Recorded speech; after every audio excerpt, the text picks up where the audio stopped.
Hola, bienvenidos a este curso de modelamiento cognitivo, a la clase. Yo les voy a hacer una pequeña introducción al tema un poco más matemático. Ustedes vienen de revisar temas bastante conceptuales, en general filosóficos, y nosotros en esta clase vamos a abordar un poco una introducción a los aspectos más formales, digamos, de construcción de modelos en ciencias cognitivas. Entonces, el resumen de la clase. Primero, vamos a partir con una pequeña introducción, mostrar algunos ejemplos para ir motivando qué tipo de modelamientos se hacen, cómo se hacen. Luego vamos a ver el tema, los principios básicos. Más que hacer modelos o analizar modelos, en esta clase vamos a revisar las premisas más comunes de los modelos cognitivos, cuáles son los lenguajes matemáticos, o sea, las estructuras matemáticas que se usan más comúnmente. Y vamos a revisar algunas otras cosas, como los modelos basados en agentes, que son una cosa que tiene su propio tema en sí mismo, porque, bueno, lo definimos así en la clase. Luego vamos a pasar al tema de cognición e irracionalidad, porque la gran mayoría de los modelos cognitivos asumen esta premisa común de la racionalidad, pero en los aspectos, digamos, en los tipos de modelamiento más modernos, ya la racionalidad pasa a ser, no es una premisa, digamos, básica. De hecho, hay líneas de investigación en este momento que desarrollan cognición irracional, digamos, con premisas no racionales, y vamos a revisar cómo se hace eso. Y finalmente, algo muy breve, solamente voy a mencionar algunas herramientas más avanzadas para el modelamiento cognitivo que no están revisadas en los lenguajes básicos. Eso. Entonces, comenzamos. Un repaso, primero, sobre un proceso básico en ciencias cognitivas. ¿Qué son los procesos que modelamos cuando hacemos modelamiento en ciencias cognitivas? Tenemos ya sea percepción, que sería detección de estímulos a través de los sentidos. Luego atención, que sería selección de algunos estímulos particulares por una mente. Ya estamos asumiendo que hay una mente. Luego conceptualización, que es la formación de categorías, otra vez, por esta mente. Entonces ya los estímulos se categorizan, una vez que se perciben, se seleccionan y se categorizan, para luego pasar a la comunicación a través de un lenguaje.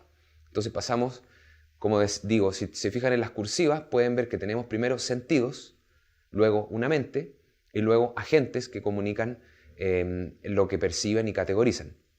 Entonces, este dibujito de una mente con un circuito, en el fondo es como pasar a la mecanización en este caso digital, con el modelo ahí, de lo que son los procesos cognitivos. Entonces, si vamos ahora a hacer modelamiento de un fenómeno cognitivo, en el fondo tenemos una intención un poco más científica para poder describir el fenómeno. Quiere decir que queremos hacer una representación o a través de matemática, cuantitativa, ojalá, sobre lo que estemos percibiendo como fenómeno. Entonces, para el caso de la observación, primero tenemos que decidir, para poder hacer un modelo, tenemos que ver qué es lo que estamos observando. O sea, observar el fenómeno para poder conceptualizarlo y decir, el fenómeno es esto. O sea, nosotros partimos ya de un lenguaje, de nuestro lenguaje natural, para poder determinar cuáles son los conceptos o los elementos que juegan un rol importante en el fenómeno. Entonces tenemos que seleccionar esos conceptos que describen a nuestro fenómeno.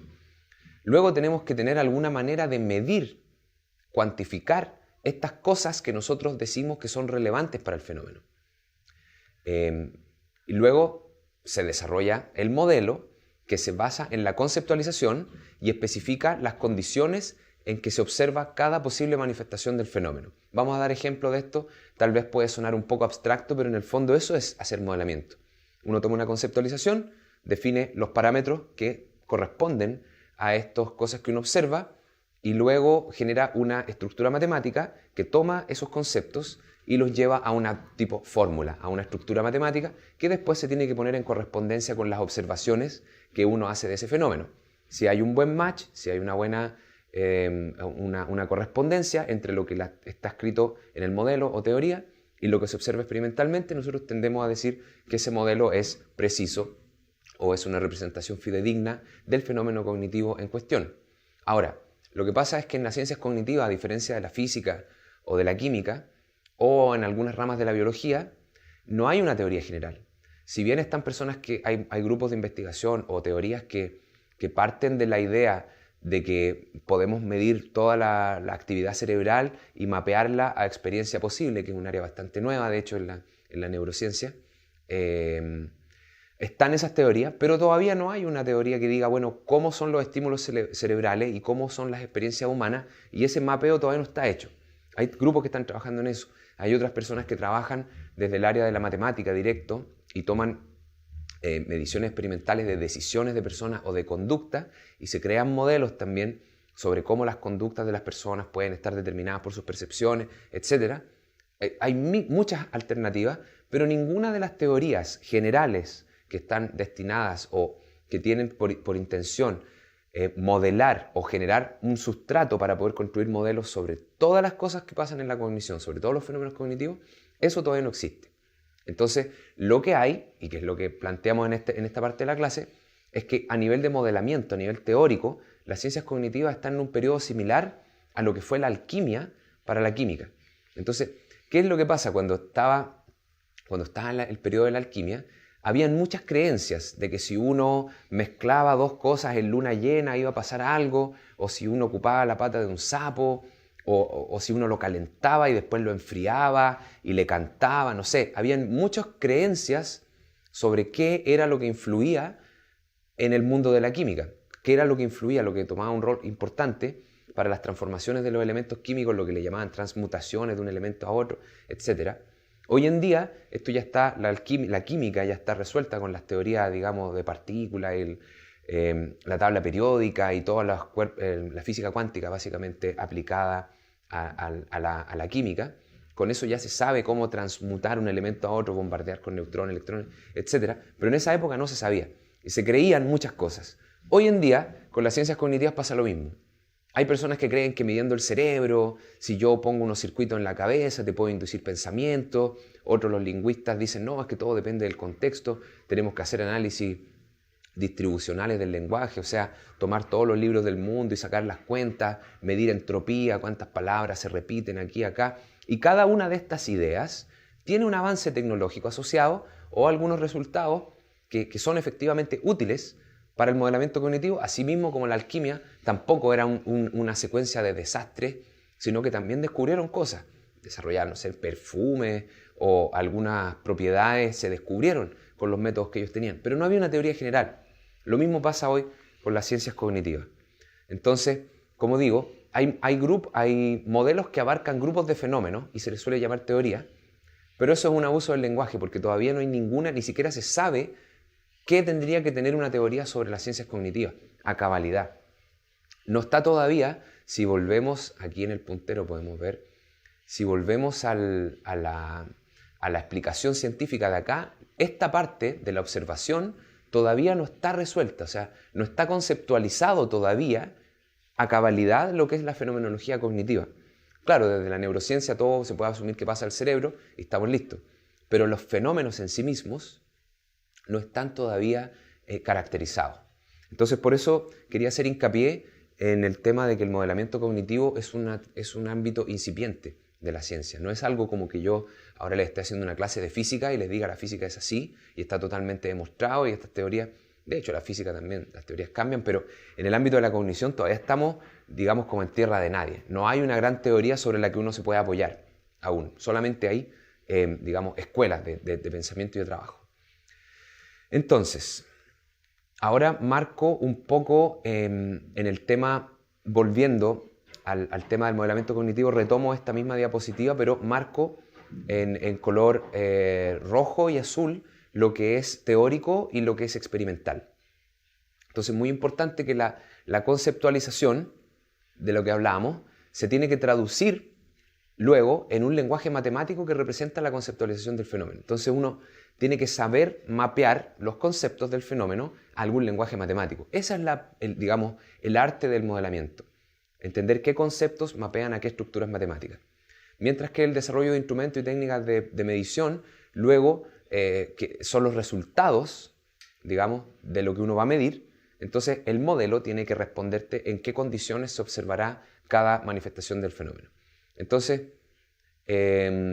importante, porque cuando yo les decía que las ciencias cognitivas ahora están en un periodo tipo alquímico, Dado que las ciencias cognitivas hoy en día han tomado un interés muy importante gracias a la inteligencia artificial, podemos decir que la crisis alquímica del modelamiento cognitivo que viene pegando desde los años 40-50, cuando se creó la inteligencia artificial y todas las teorías de cognición, esta crisis alquímica que le llamo, yo creo que por el interés que tomó la inteligencia artificial, hoy en día se ha acentuado y hay muy poca gente interesada, muy poca gente en relación a la gente que trabaja en modelamiento cognitivo, hay muy poca gente que está interesada realmente en la conceptualización del fenómeno.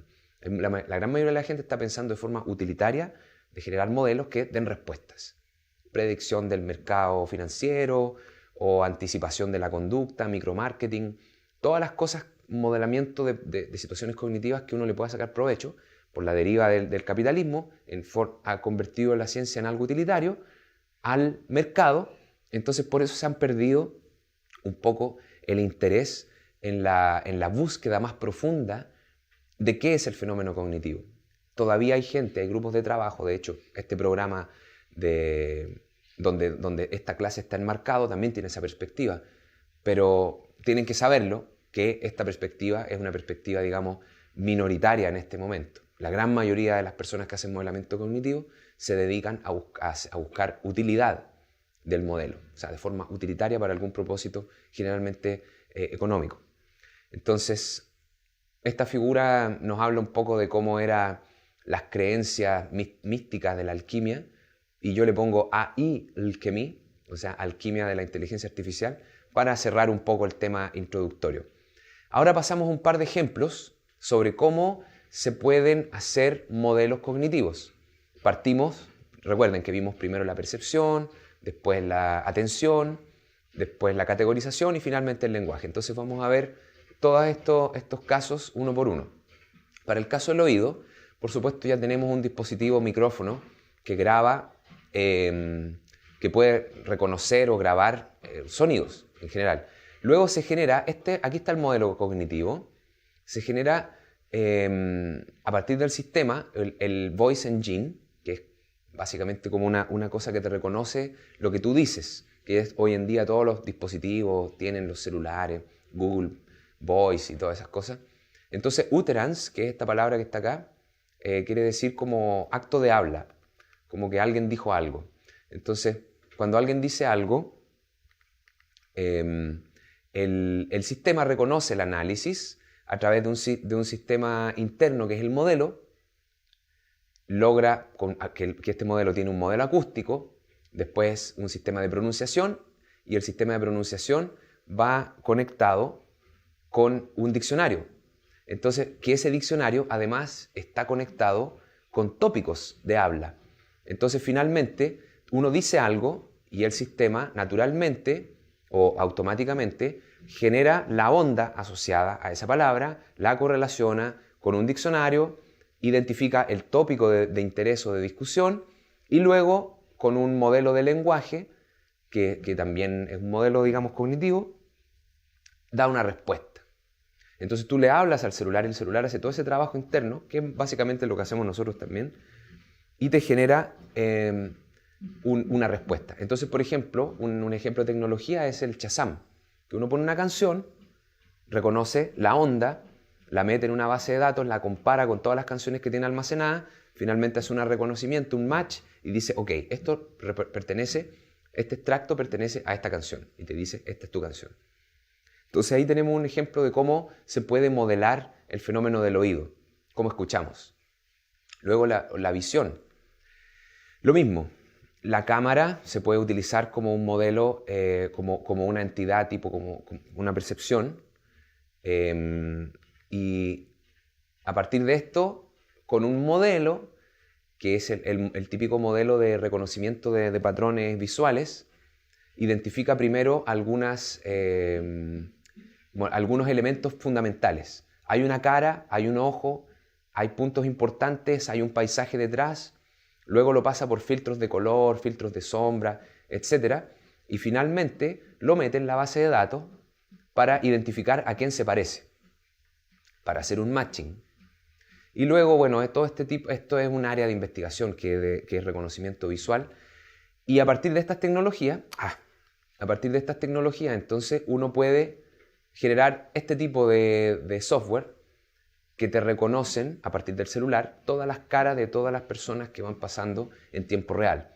Incluso pueden reconocer también otras cosas. Ahí dice building, ustedes pueden ver, el sistema reconoce lo que es una persona, eventualmente qué persona es, o un edificio, y eventualmente qué edificio es.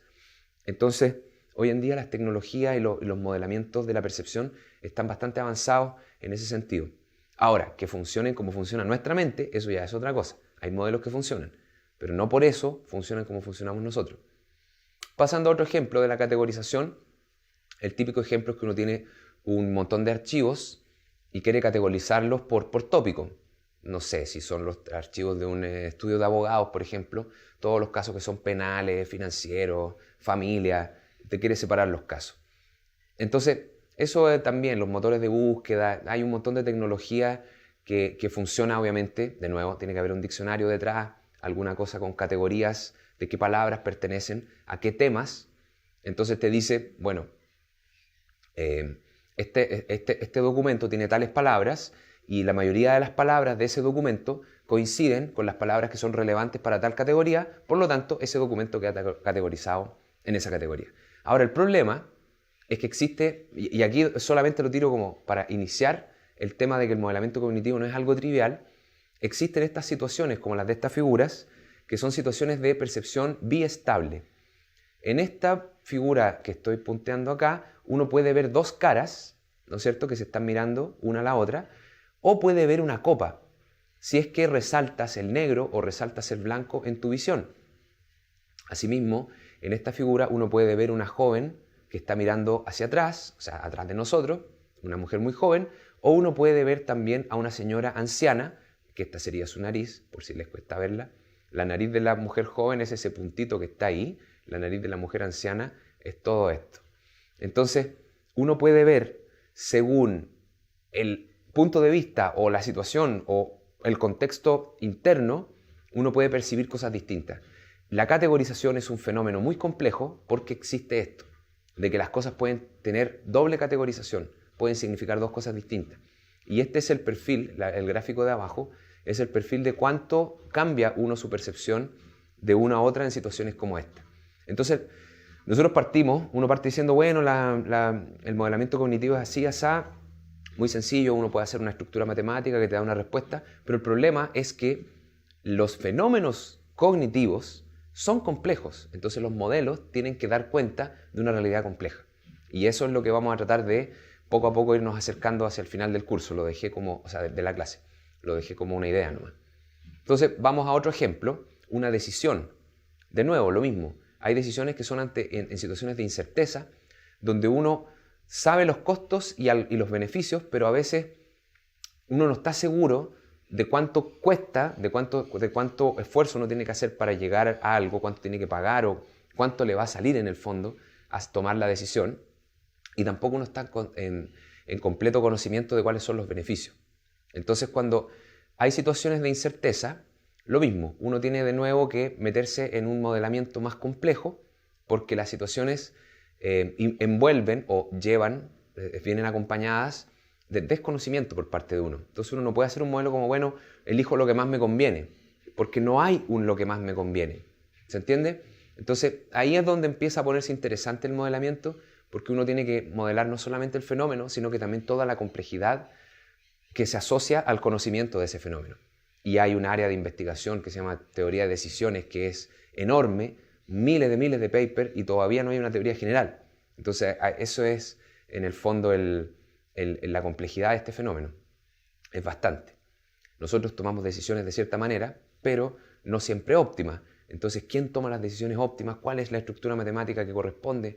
¿Cómo hay que hacerlo? Etcétera. Todas estas son las preguntas que vienen en el modelamiento cognitivo. Y lo último, ya paso a una aplicación del lenguaje, que son los motores de búsqueda, como Google, Yahoo o Bing, que uno tiene la web, después dentro de la web uno tiene crawler, que se llaman, son algoritmos que van visitando todas las páginas y analizando el contenido que tienen, luego lo almacenan, lo categorizan, lo indexan, etc. Y una persona hace una búsqueda y esa búsqueda que uno pone interactúa con todo este sistema de categorización de la web para darte una respuesta de cuáles serían las páginas más relevantes para tu búsqueda. Y ese es el paradigma actual de búsqueda de información por Internet. Cuestionable, es exactamente como nosotros pensamos, se parece a la manera como nosotros pensamos o no. Nosotros tipeamos en nuestra mente preguntas y nuestra mente nos da respuestas, porque eso sería como un modelo, digamos, cognitivo de cómo funciona la web. Bueno, esos son cuestionamientos que prefiero no abordar profundamente en esta clase porque tenemos que repasar, digamos, el contexto general. Pero para que ustedes vayan pensando, las aplicaciones de inteligencia artificial hoy en día te ponen en correspondencia con cómo uno piensa la mente. Entonces eso es muy importante porque hoy en día estamos casi asociando que nuestras mentes son máquinas digitales que procesan la información como los computadores. Y bueno, como ustedes ven en este curso, en esto de las ciencias cognitivas, hay varias corrientes distintas. Pero cuando uno habla de modelamiento, generalmente el paradigma digital es bastante dominante. Así que bueno, continuemos. Otro ejemplo de respuestas es el Watson, IBM Watson, que ustedes lo deben conocer, que es un tipo que es una inteligencia artificial que logra responder cualquier pregunta. Uno le pregunta cualquier cosa y te da una respuesta. Y de hecho ganó en estos concursos de quién sabe más, no recuerdo cómo se llaman en Estados Unidos, son muy famosos. Y Jeopardy es el nombre. Venció, creo que el 2014, o por ahí, hace unos años, fue la primera inteligencia artificial que logró vencer en este Jeopardy, porque no solamente tiene que tener acceso a la web y responder, sino que tiene que interpretar la pregunta, revisar alternativas y contrastar las alternativas y todo un algoritmo de probabilidad para decir, bueno, esta alternativa es probablemente la más correcta, y fíjense los números, avasalló a los mejores humanos en eso. Entonces es muy importante también que hoy en día los modelos cognitivos, a pesar de que no sabemos bien cómo funcionan, han logrado avasallar la capacidad humana en muchos ámbitos, todavía no en todos, pero en bastantes. Entonces vamos a los principios básicos del modelamiento. Uno tiene que establecer, cuando hace un modelo cognitivo, tiene que seleccionar algunas premisas que hay que asumir que son las razones y la situación por la que el fenómeno ocurre. A esto era lo que yo me refería con la conceptualización anteriormente. Uno tiene que partir diciendo, bueno, cuando yo pienso, cuando yo tomo una decisión, por ejemplo, algo tengo que decir, o sea, tengo que tener una interpretación de lo que tengo primero que decidir, tengo que elegir, por ejemplo, seleccionar en mi cabeza, crear un set de alternativas, y luego tengo que tener algún mecanismo de selección dentro de esas alternativas seleccionadas, una selección que es la que más quiero hacer yo. Entonces hay como un montón de premisas ahí de que uno tiene la posibilidad de generar situaciones conceptuales, de armar una situación en la cabeza, de que uno tiene la posibilidad de revisar las consecuencias de cada una para poder estimar cuál de las situaciones es mejor, etc. Entonces hay que conceptualizar el fenómeno. Y luego, que es lo que yo les decía, hay que buscar un lenguaje en las que tales premisas, que son todas las cosas que uno asume por dado al momento de querer hacer un modelo, un lenguaje en el que todas esas premisas se puedan representar formalmente. Y luego hay que hacer una implementación de dicha representación. Entonces eso generalmente es una simulación computacional o algún análisis, digamos, matemático de lo que se obtuvo como modelo. Y luego finalmente se contrastan los datos experimentales, que generalmente son test psicológicos. Uno le pregunta a las personas, las pone en la situación y le diga decida, o graba su comportamiento, o las hace entrevistas, como sea. Uno obtiene datos de ese fenómeno cognitivo y lo contrasta con el modelo que uno tenía anteriormente. Entonces, vamos a ver cuáles son las premisas más comunes. La gran premisa más común en las ciencias cognitivas, en el modelamiento, es pensar que nosotros somos seres racionales, que pensamos a través de una cierta razón y que esa razón es correcta. Y bueno, ahí en filosofía ustedes ya verán o han visto el tema de la racionalidad, el conocimiento y la lógica.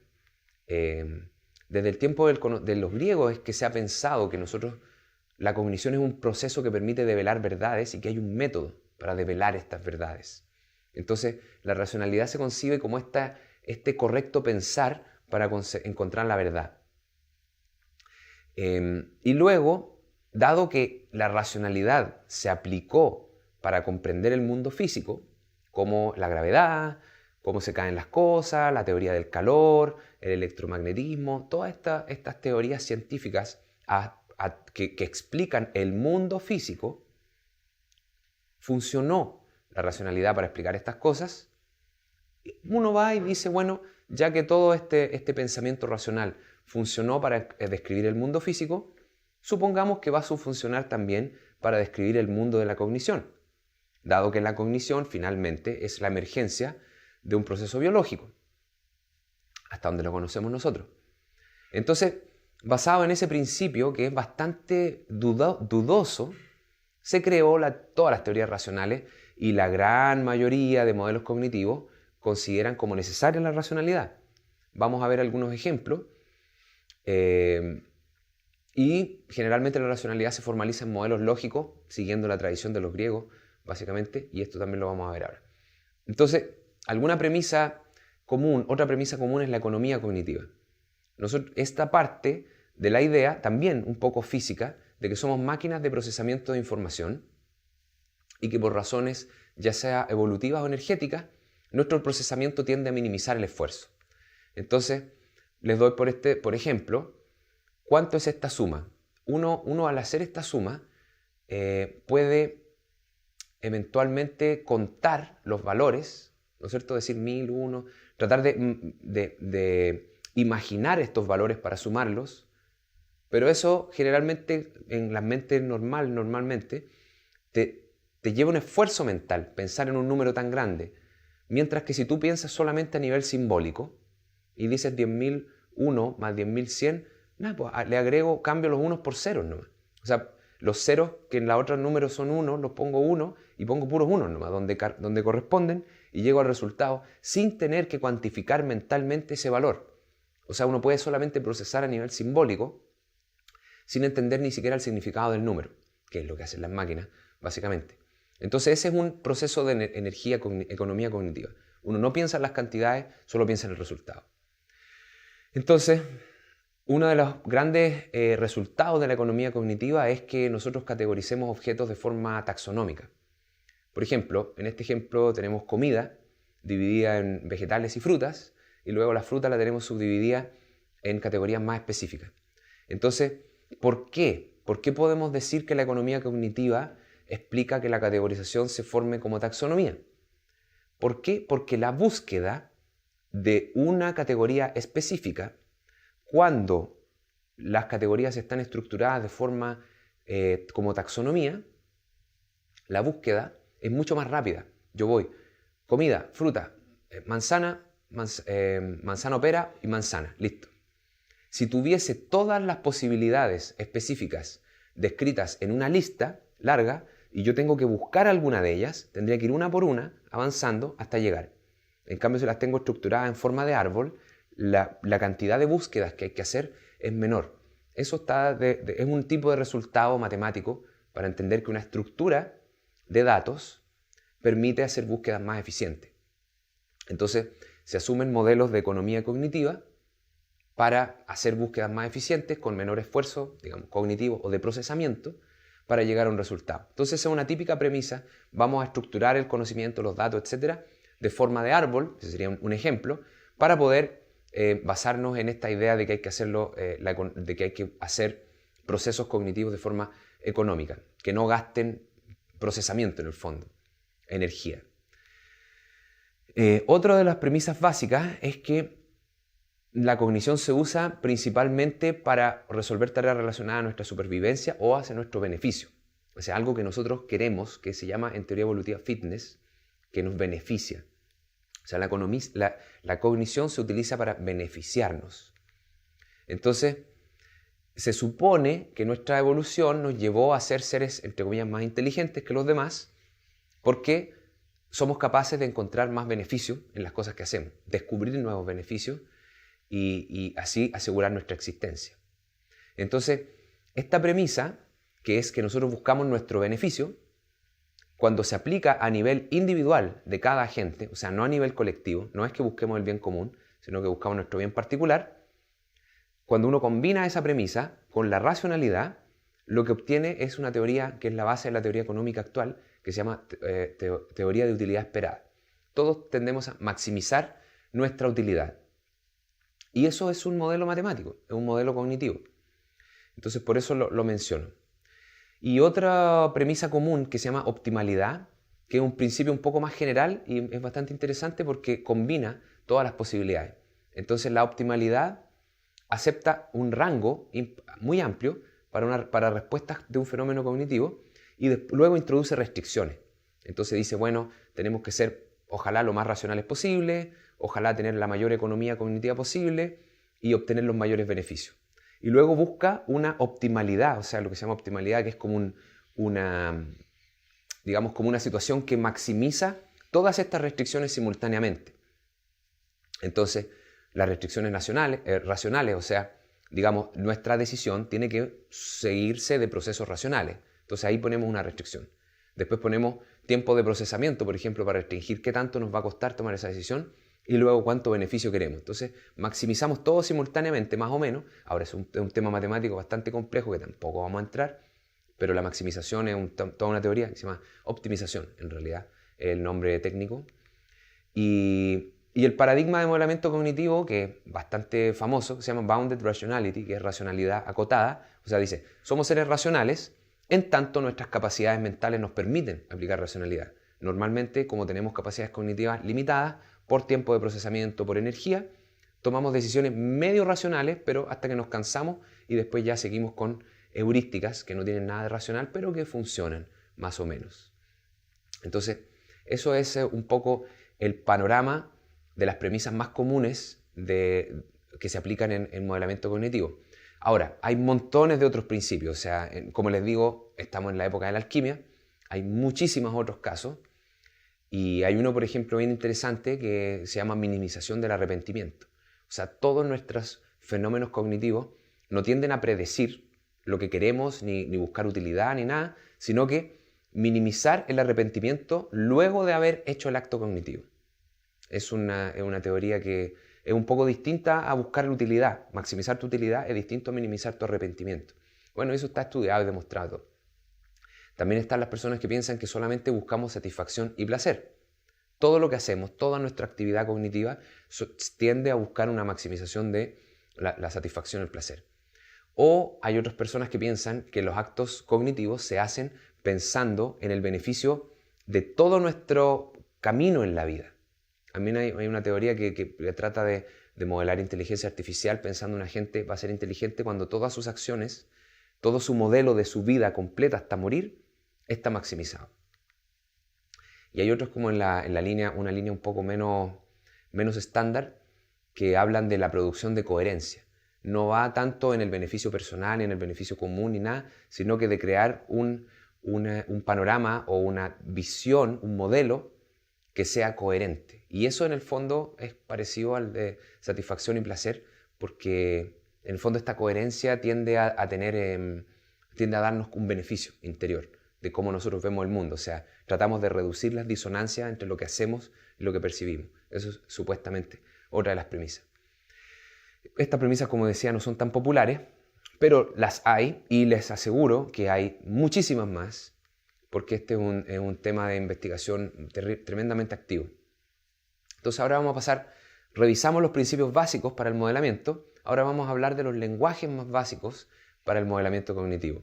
Y vamos a revisar estructuras matemáticas muy básicas, y no vamos a hacer nada numérico, solamente hablar a nivel conceptual. Entonces, una primera estructura matemática son los conjuntos. Es muy importante que ustedes conozcan la noción de conjunto, porque si bien es bastante simple, es tremendamente útil para hacer modelos cognitivos. O sea, si uno no entiende bien lo que es un conjunto, es muy difícil que uno pueda hacer un modelo cognitivo real. O sea, muy difícil. Entonces, ¿qué es un conjunto? Técnicamente, matemáticamente, un conjunto simplemente es una colección de elementos. Y esa colección puede ser infinita. Eso es importante. Y refieren a alguna cosa común. Entonces, estos conjuntos, por ejemplo, yo voy a hablar del conjunto de las percepciones posibles, o de los atributos posibles, o de las ejemplares o instancias posibles de una categoría, o los conceptos posibles, etc. Pero son una colección posible de elementos, y esos elementos pertenecen de alguna manera a una clase que uno define. Entonces,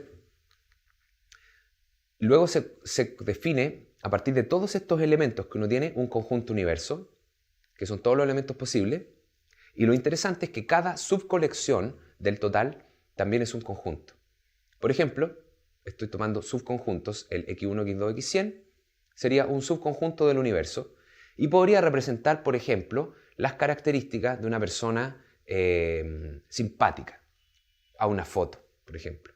Supongamos que x1, x infinito son todas las características posibles que yo veo cuando miro una foto. Lo veo de lejos, lo veo de cerca, lo veo grande, lo veo chico, lo veo, no sé, joven o viejo, o lo veo rubio, lo veo moreno. Todas las posibles propiedades, atributos que uno ve en una foto. Y supongamos que este gran conjunto x mayúsculo 2, compuesto por las instancias x1, x2, x100, corresponderían a las características que uno atribuye a una persona simpática o alegre, por ejemplo. Entonces x1 podría ser una sonrisa, x2 podría ser, no sé, alguna mueca, alguna cosa de la cara que uno pueda decir, bueno, esto generalmente está asociado a una cara de alegría. ¿Me entienden? Entonces uno va tomando subconjuntos del conjunto universo y les atribuye nuevas categorías. Son categorías más específicas. ¿Se entiende? Entonces se pueden definir también operaciones entre conjuntos. Por ejemplo, tomar la unión.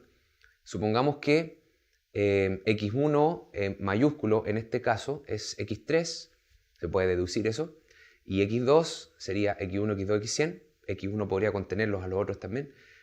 Entonces tomamos esta unión, x1, unión x2, serían por ejemplo las caras de personas, por ejemplo, alegres o tristes. Entonces si ya tiene alguno de estos cuatro atributos, o está alegre o está triste. Ahora, supongamos que x1 intersección x2 sería alegre y triste. Sería una cara de alegre y triste, que sería, no sé, la Mona Lisa o algo así. Entonces uno empieza a crear, con los conjuntos, uno define ciertas, como les digo, categorías, con estos conjuntos que son subconjuntos del universo, y luego los puede empezar a operar para generar una suerte de lógica a partir de cómo estos conjuntos interactúan, cuál contiene a cuál. ¿Qué pasa si yo uno dos conjuntos, o si tomo la intersección, o si tomo el complemento de algún conjunto? Entonces, es muy interesante porque esto a priori parece bastante trivial, pero uno puede descubrir relaciones no triviales que uno no esperaría cuando tiene con muchos conjuntos. Cuando hay muchos conjuntos son difíciles de operar y es difícil ver todo lo que está ahí por capturar de la estructura. Entonces, el análisis matemático de operaciones, de conjuntos, etcétera, permiten resolver o identificar de forma automática, algorítmica, solo con matemáticas, algunas propiedades que uno quisiera ver en el fenómeno. Entonces, eso sería, como les digo, los conjuntos. A pesar de que es muy sencillo, se pueden representar varias cosas. Vamos a ver un ejemplo. Supongamos, en el caso de la percepción, cada imagen es un cuadro con colores, o sea, un conjunto de elementos que tienen asociado un color. Cada categoría es un conjunto de ciertas instancias ejemplares, como les decía, o atributos. Y un diccionario, en el caso del lenguaje, un diccionario sinónimo y antónimo, también es un conjunto. Vamos a ver el ejemplo. Fíjense, si yo tengo esta imagen, puedo decir que es un conjunto de píxeles. Básicamente es una manera. Las categorías que están acá, que son cámaras fotográficas, microondas, muebles, etc., mesón, son conjuntos de ciertos ejemplares. Y un diccionario de sinónimo y antónimo también es un conjunto. Cada palabra tiene asociado un conjunto de palabras, que es un conjunto sinónimo y un conjunto antónimo. Entonces, si bien acá no tenemos un fenómeno cognitivo, tenemos el sustrato sobre el que se pueden hacer modelos de cognición, de reconocimiento de imágenes o de categorización o de análisis de lenguaje. Entonces los conjuntos son bastante importantes y básicos de entender para poder hacer modelos cognitivos. Luego viene la parte siguiente de lo que uno toma un conjunto y luego le asocia valores a cada una de las entidades del conjunto. Y eso es hacer una función. En matemáticas se llama función. Uno toma valores, elementos, tenemos nuestro conjunto universo que ya habíamos hablado de él, y luego le asociamos valores. Por simplicidad van a ser numéricos, porque pueden ser otro tipo de valores, y por simplicidad vamos a tomar tres valores simplemente, 0, 1 y 2. Entonces una función le asigna un valor a cada uno de los elementos. Entonces, por ejemplo, esta función que le asigna el mismo valor a todos los elementos se llama función constante. Una función que al primer elemento le asocia un valor, al segundo otro, al tercer otro, luego al primero, el segundo, el tercero, se ve como una función cíclica, porque si yo listo todos los elementos así, voy a ver que vale 0, vale 1, vale 2, vale 0, vale 1, vale 2, 0, 1, 2. Entonces esa función se llama cíclica. Y una función que puede tener un patrón cualquiera se llama función aleatoria. Así uno puede definir funciones y determinar con una cierta función se le puede, por ejemplo, en este caso, atribuir sentido a la función. Entonces digamos que U, de nuevo, es un universo de atributos y f de x va a ser la aplicabilidad del elemento del conjunto al concepto flor. Por ejemplo, si las propiedades x1, xn son cosas como es grande, les decía anteriormente, es pequeño, crece en la tierra o está hecho de cemento, está hecho de piedra, propiedades cualquiera que uno pueda decir. Entonces, por ejemplo, f de está hecho de piedra sería 0. ¿Por qué? Porque las flores no están hechas de piedra, entonces es 0. En cambio, la propiedad x cualquiera, llamémosle x50, inspira a una persona, es muy bonita o es natural, tendría una aplicabilidad mucho mayor, digamos un valor cercano a 1. ¿Por qué? Porque las flores inspiran a la gente, las flores son bonitas, le gustan. Entonces uno puede asimilar o atribuir un perfil de atributos con una función para definir un concepto. Y ahí ya nos vamos acercando un poquito al modelamiento cognitivo. Y además, bueno, lo mismo, se pueden definir subconjuntos según valores. O sea, ¿qué serían todos los x tal que f de x es 0? Estos serían todas las propiedades no aplicables al concepto flor, en este caso. O sea, todos los atributos que no tienen ninguna relación con flor, yo los puedo definir así. Entonces ahí empiezo a jugar con la estructura matemática de las funciones para hacer modelos cognitivos. Voy a dar un par de ejemplos ahora. Entonces, por ejemplo, uno puede, con funciones, determinar la similaridad entre dos imágenes. A partir de la función color, porque yo tengo mi conjunto, que son todos los píxeles, y tengo asociado un número, que es el color del píxel, para poder determinar la similaridad. Es muy interesante esto porque las funciones de similaridad es todo un área de investigación y de hecho recién hace muy poco, estamos en el año 2019, salió un paper review bastante importante que toma en cuenta todas las similaridades que hay y hay una investigación infinita, es muy grande y todavía no se resuelve el problema. ¿Qué es la similaridad conceptual? ¿Por qué doy este ejemplo? Porque estas fotos ustedes las ven así a simple vista y parecen muy similares, porque tienen un perfil de color bastante parecido. Entonces probablemente un algoritmo diría que estas fotos son muy parecidas, pero claramente no lo son, porque en una hay un humano y en la otra hay un perro.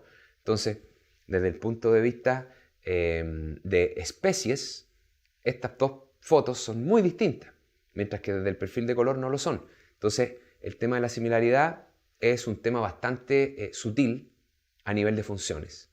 Entonces, otro, por ejemplo, dado una estructura taxonómica de categorías, podemos determinar qué tanto un cierto ejemplar o una cierta instancia de una categoría es un prototipo.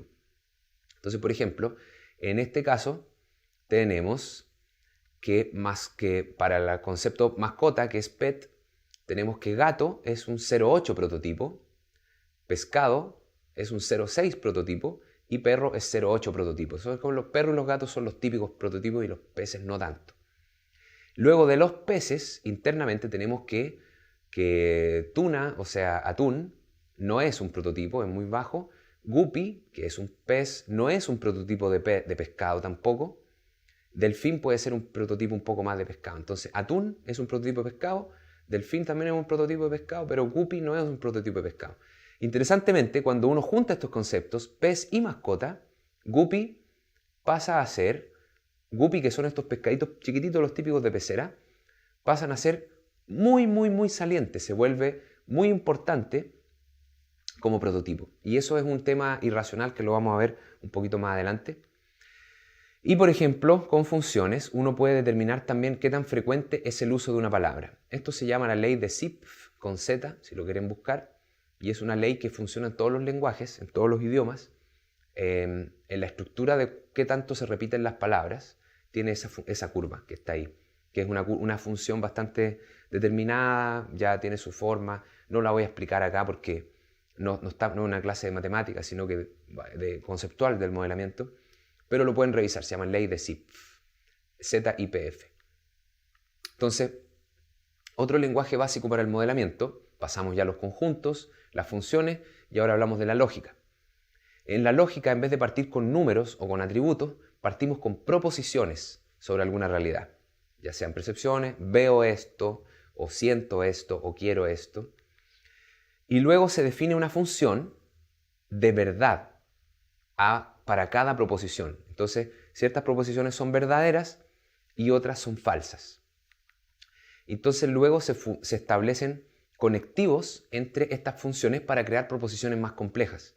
Por ejemplo, si f de x es 1, la negación que se determina con este símbolo que está ahí sería 0. Por ejemplo, si yo digo hoy llueve y hoy llueve es falso o es verdadero, digamos por ejemplo, hoy llueve en mi proposición x. La verdad de hoy llueve en este momento es 1, supongamos que está lloviendo. Entonces la negación sería la proposición hoy no llueve. ¿Se entiende? Lo mismo la conjunción. Si yo digo hoy llueve y hace frío, tengo dos proposiciones que serían x e y. Hoy llueve y hoy hace frío. Entonces yo puedo tomar creo una función conjunción que me da el mínimo de f de x y f de y para determinar si es que llueve y hace frío.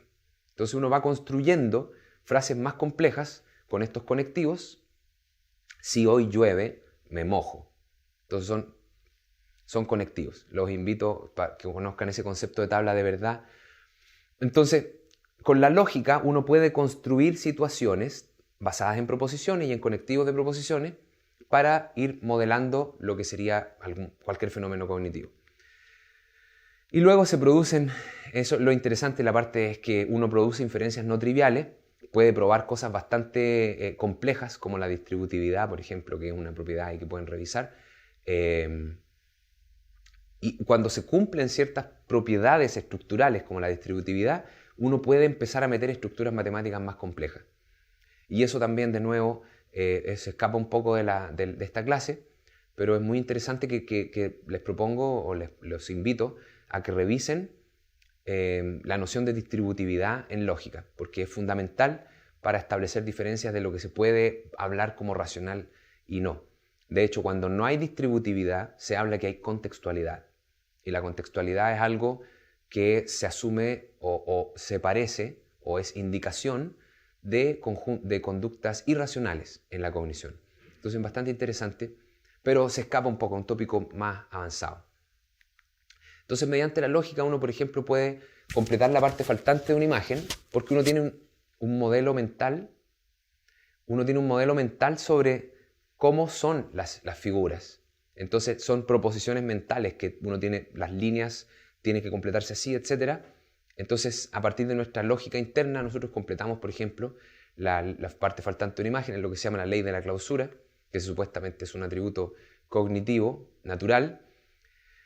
Podemos inferir si un elemento nunca visto pertenece a una categoría. ¿Por qué? Porque tenemos un modelo lógico de que ciertas propiedades implican que el elemento que tiene esas propiedades pertenece a esa categoría.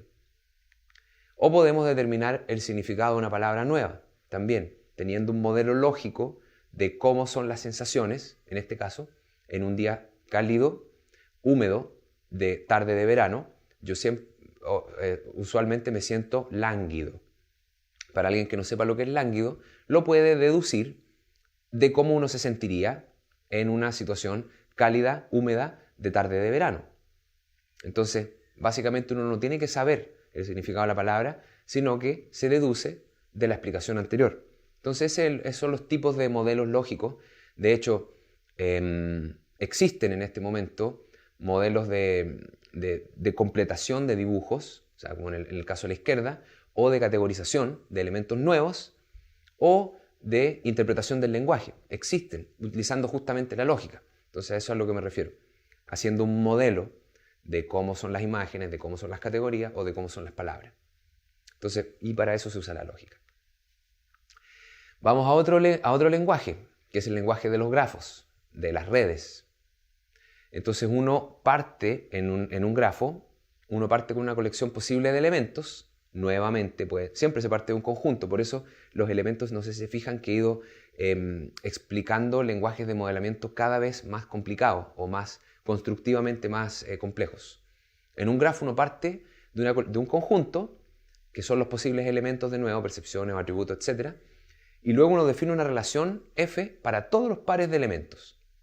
Entonces, decimos que f de x, y, o sea, yo tomo dos elementos, implica que están relacionados, y si es cero, implica que no hay relación. El típico ejemplo es el Facebook, que yo tomo cualquier par de personas cualquiera y digo si ellas están en una relación de amistad, entonces f de x va a ser 1. Si esas dos personas no están en relación de amistad, entonces es 0. Luego uno después puede dibujar todos los puntos y poner flechas o rayas entre todos los puntos que están conectados por esta relación. Y luego puede analizar propiedades estructurales de ese grafo. Entonces, por ejemplo, pueden haber personas que no sean amigos en Facebook, pero que a través de una cadena de amigos sí estén conectados. O pueden haber colecciones, grandes colecciones de elementos que están todos conectados entre sí y que están desconectados de los demás. O uno puede calcular la conectividad, que es el número de conexiones relativo a la media. O sea, cuánto en promedio están conectadas las personas. Y bueno, y a partir de estas propiedades del grafo también se pueden inferir cosas.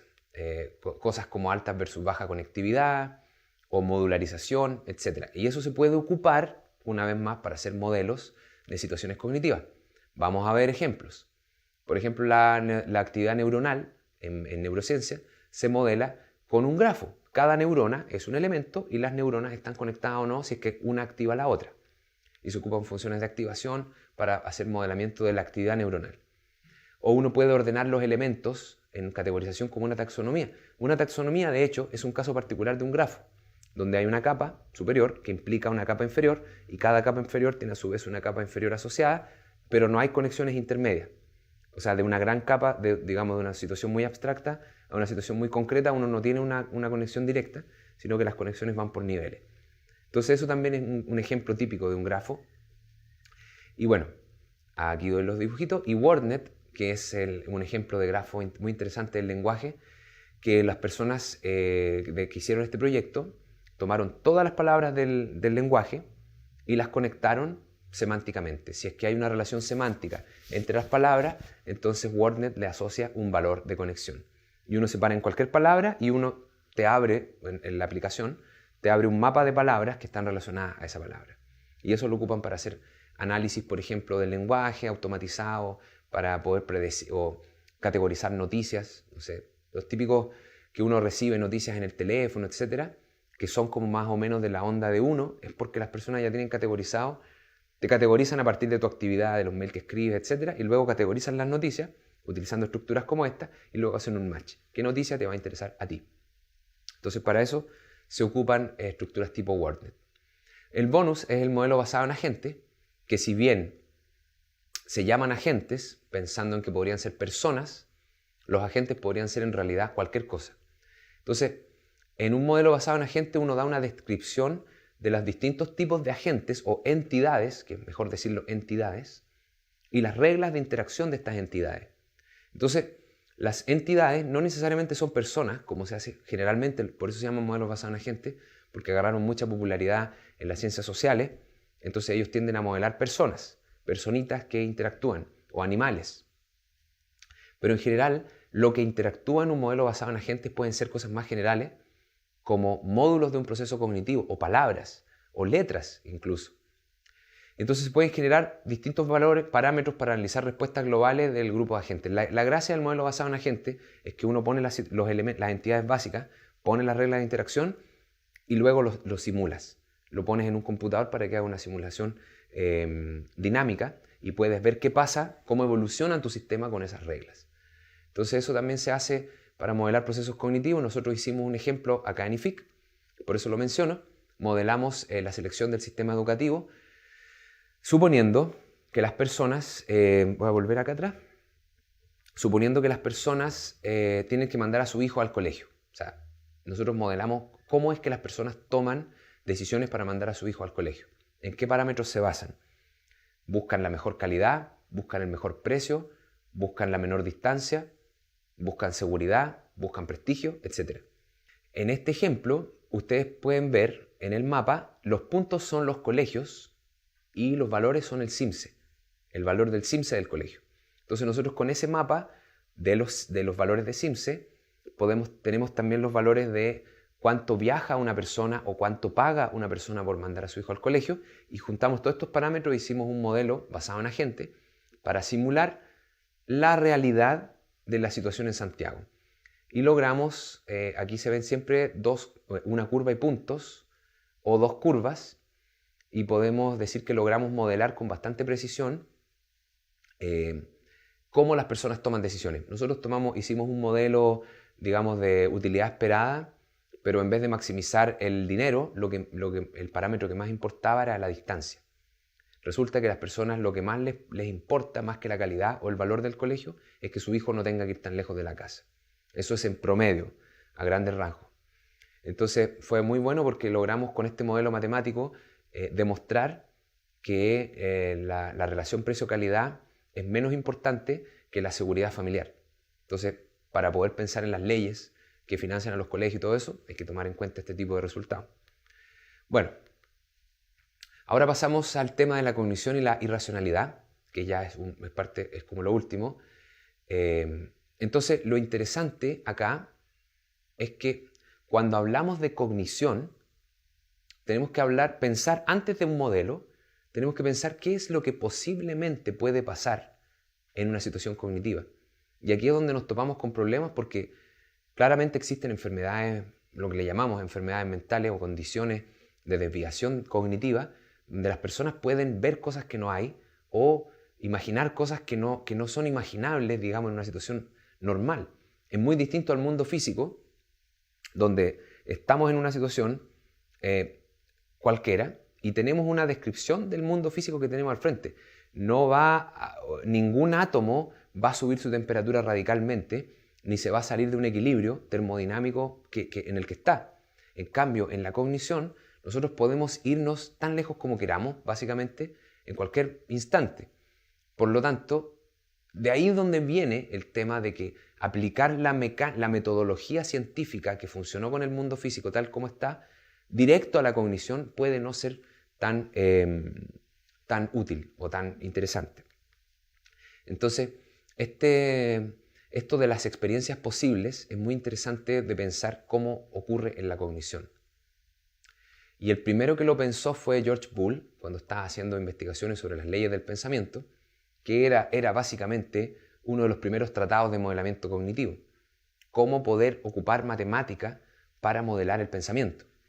Y él se dio cuenta de esto, de que las condiciones de experiencia posible en el mundo de las decisiones que tienen referencia al mundo físico son bastante concretas, pero en el mundo de las decisiones que están solamente derivadas por una situación cognitiva, como la imaginación, no es tan sencillo. Entonces, vamos a pasar a hablar de la noción de experiencia posible en un contexto un poquito más científico, y habla de la restricción sobre las frecuencias relativas o probabilidades de un procedimiento de observación. Entonces, por ejemplo, consideremos una urna con 100 bolas, porque todo esto del modelamiento de las decisiones inició con la idea de poder hacer apuestas que te aseguraran que ibas a ganar, aprender a apostar, digamos, conocer cómo funciona el azar. Entonces, supongamos que hay una urna con 100 bolas y dos experimentos. Un experimento que es, yo tomo una bola y veo que es roja, y tomo otra bola, la bola es de madera. Estos son mis dos posibles experimentos. Entonces, tengo dos experimentos que puedo hacer, pero hay ciertas restricciones que sí o sí se van a tener que cumplir, independiente de cuántas bolas hayan en la urna. Fíjense, la probabilidad de que una bola, al sacarla yo, sea roja y de madera, no puede ser mayor a la probabilidad de que la bola sea roja. ¿Por qué no? Porque la probabilidad de que sea roja y de madera ya te está pidiendo antemano que es roja. Y además impone que sea de madera. Por lo tanto, la probabilidad de que dos cosas sucedan, de que esas dos propiedades las tenga simultáneamente, tiene que ser menor a la probabilidad de que tenga una sola de esas propiedades. ¿Se entiende? Entonces, ahí con eso Boole describió de una manera bastante trivial el hecho de que hay una lógica detrás de un proceso de observación.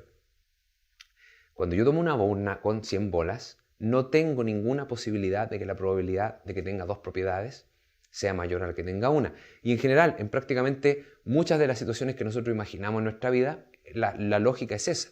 La conjunción de 2 cosas no puede ser más probable que una de las cosas por sí sola. Entonces, eso fue uno de los primeros resultados, y a veces uno ve valores como la probabilidad de que sea roja 0,7, la probabilidad de que sea de madera 0,42 y la probabilidad de que sea roja y de madera 0,1, no es una experiencia posible, porque a pesar de que cumple las 2 restricciones de la ecuación 1, no cumple la restricción de la ecuación 2, que es otra restricción lógica que también es bastante simple de deducir. Entonces, las condiciones de experiencia posible sabemos que se cumplen en cualquier sistema físico macroscópico. Es una combinación de lógica y probabilidades, que de hecho es muy interesante, y lo paso a mencionar, que está de forma implícita en prácticamente todas las teorías cognitivas. En todos los modelamientos cognitivos se parte de la premisa de que esa lógica sobre la observación se cumple. Pero el problema, y esto es lo que conecta la cognición con la racionalidad, es que en sistemas cognitivos bastantes mediciones se han hecho y se ha mostrado que este tipo de restricciones, que son propias de la lógica o de la razón, no se cumplen. Entonces, les voy a dar un ejemplo muy sencillo, que se tomaron 2 categorías, mueble y electrodoméstico, y la conjunción mueble y electrodoméstico. Recuerden que en la urna, bolas rojas, bolas de madera, rojas y de madera, acá es lo mismo, mueble, electrodoméstico, mueble y electrodoméstico, una nueva categoría. Y se estimó en qué medida estos objetos se podía decir que pertenecían a estas categorías.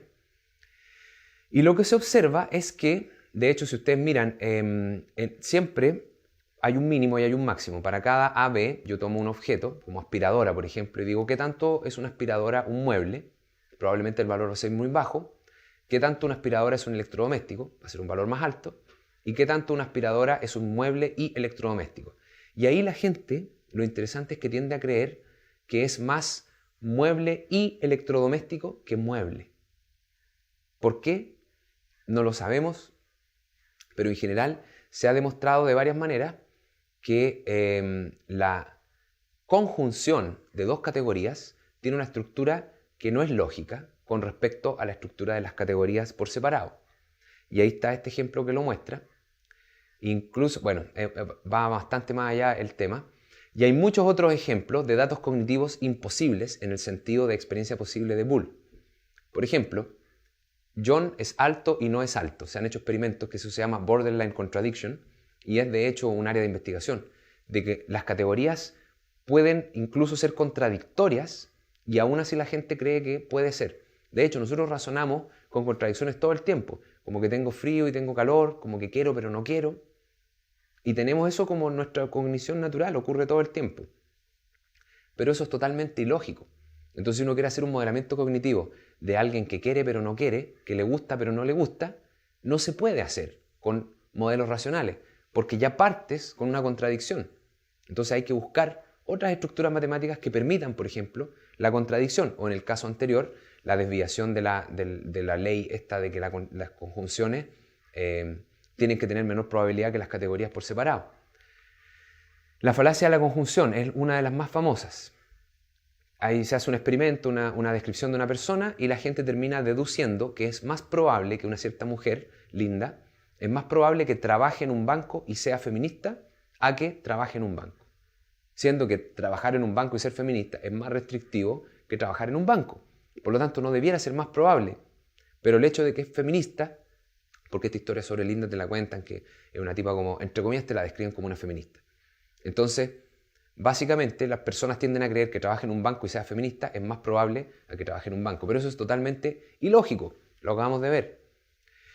Bueno, hay muchos otros temas, la paradoja de Ellsberg, que hay variables que son totalmente irrelevantes, pero la gente aún así las toma en cuenta, y hay un larguísimo, etcétera. Todas estas cosas se llaman sesgos cognitivos. Entonces, la gracia es que vimos premisas básicas de los modelos cognitivos, y ahora lo que les muestro es que los últimos estudios de los 20 años, últimos 20 años y cada vez más en el último tiempo, y es opinión mía también, que las premisas que se utilizan para representar fenómenos cognitivos y los lenguajes que se utilizan en consecuencia de esas premisas están errados. Entonces, lo que proponemos, o sea, en el grupo de trabajo que yo trabajo y algunas otras personas, es que la premisa de la racionalidad es probablemente una de las primeras premisas que hay que rechazar. Entonces, el problema es que al no aceptar la racionalidad, se vuelve un poco más complicado mantener un lenguaje formal, porque ya la lógica de los conjuntos, cómo se hacen las operaciones, las funciones, parece ser raro, pero hay alternativas. Entonces, no voy a abordar en eso, hay un tema de cognición cuántica probablemente más adelante en este curso, donde explico en mucho más detalle cómo se hacen los modelos cognitivos con herramientas que no son racionales. Ahora, para terminar, solamente quiero mostrar ejemplos de esto, que son los espacios vectoriales, una simplificación de lo que son los modelos cuánticos. Pero el espacio vectorial es una estructura matemática un poquito más avanzada, porque cada uno ya tiene varias dimensiones. No tiene las funciones, digamos, lo que veíamos como funciones, asignaban un valor. Ahora las funciones asignan un vector. ¿Qué quiere decir eso? Que asignan varios valores simultáneamente. En este caso, ustedes pueden ver que cada palabra está asociada a dos valores, uno que está en el eje X y el otro que está en el eje Y.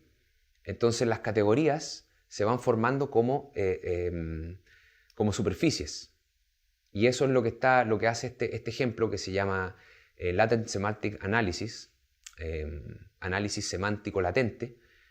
Es una metodología, digamos, un poco más complicada que utiliza álgebra vectorial para categorizar palabras. Es una cosa que también fenómenos cognitivos se basan en eso. Es una generalización en el fondo de las funciones y los conjuntos con ciertas restricciones, pero es una herramienta más avanzada. Me tomaría mucho explicarlo. Los que saben álgebra vectorial van a entender inmediatamente, pero los que no, para que vean que también se pueden representar espacialmente las cosas. Las lógicas modales son un tipo de lógica mucho más complicado que la lógica básica que yo les mostré, que es solamente tomar proposiciones y decir esto sí, no, o proposición 1, o proposición 2, proposición 1 y proposición 2, proposición 1, después no proposición 1, proposición 1 implica proposición 2, etc. Eso sería como la lógica básica, que es unión, o sea, conjunción, que es y, disjunción, que es o, negación, que es no, y implicancia, que es entonces. Las lógicas modales introducen nuevos operadores de proposiciones, como por ejemplo, esto es necesario para esto otro. Es posible que esto otro cuando esto. ¿Se entiende? Son como que introducen otros tipos de conectivos. Por ejemplo, cuadrado A significa es necesario que A sea cierto. O rombo A es posible que A sea cierto. Entonces luego cuadrado rombo A significa es necesario que A sea posible, y rombo cuadrado A significa que es posible que A sea necesario. Entonces uno empieza a introducir aspectos de la racionalidad mucho más, ¿cómo se llaman? Modales, mucho más complicados para poder hacer modelos de razonamiento. Y finalmente, el álgebra abstracta, que es una herramienta poderosísima, pero también es muy complejo, se utiliza, por ejemplo, en este caso, el álgebra abstracta es básicamente tomar un conjunto y en vez de tomar una función, que era lo que hacíamos, que era asociar números, se toma otra cosa que es un poco menos directa que números. A los elementos de un conjunto se le asocian otras cosas. Y eso es lo complicado, que esas otras cosas pueden ser estructuras mucho más complicadas que los números o estructuras más simples que los números. Y eso abre mucho las posibilidades de lo que se puede hacer. En este caso, este es un modelo de la sintaxis de una frase. Entonces, el hombre quien ama los libros que María escribió. Entonces, utilizan estas como estructuras, digamos, de cables y puntitos para ir conectando las palabras. Y la verdad es un tema bastante complicado para explicarlo en breve, pero en el fondo utilizan como bloques que se van pegando, y esos bloques se van pegando y van formando el sentido sintáctico de la palabra. ¿Para qué sirve conocer el sentido sintáctico de la palabra? Porque cuando tú haces un análisis automatizado del lenguaje natural, tú quieres identificar al tiro el sujeto y el predicado de una frase. O quieres identificar cuál es el complemento directo, el complemento indirecto, para poder analizar qué es un adjetivo de qué. Por ejemplo, en este caso, el sujeto es el hombre. Quien ama, el ama sería el verbo, los libros que María escribió. Entonces, aquí el hombre no ama a María, sino que ama a los libros que María escribió. Para uno poder automáticamente, sin tener que leerlo, sino que una máquina entienda que el hombre ama los libros de María y no ama a María, porque uno si ve Men Love Mary, un computador, un algoritmo sencillo podría decir así, el hombre está enamorado de María. No, el hombre está enamorado de los libros. Entonces, para entender eso, tú tienes que entender dónde está cuál es el elemento que hay que tomar como lo que el hombre ama. ¿Se entiende? Para tomar eso, ¿qué es? ¿La palabra que viene después? ¿O la palabra que viene después y las que vienen después? ¿O después a lo mejor hay un salto y después continúa? Entonces, para poder hacer esos análisis automatizados del lenguaje, uno requiere estructuras de este tipo. Entonces, bueno, con esto termino la clase. Espero que les haya parecido interesante. Probablemente tengan que revisar el video un par de veces porque pasé de todo de forma muy continua. Pero para resumir al final, solamente les digo premisas básicas y lenguajes que puedan representar dichas premisas. Eso es el modelamiento cognitivo. Y ese es el arte del modelamiento cognitivo, porque teoría aún no hay. Saludos, que estén muy bien y nos vemos la próxima.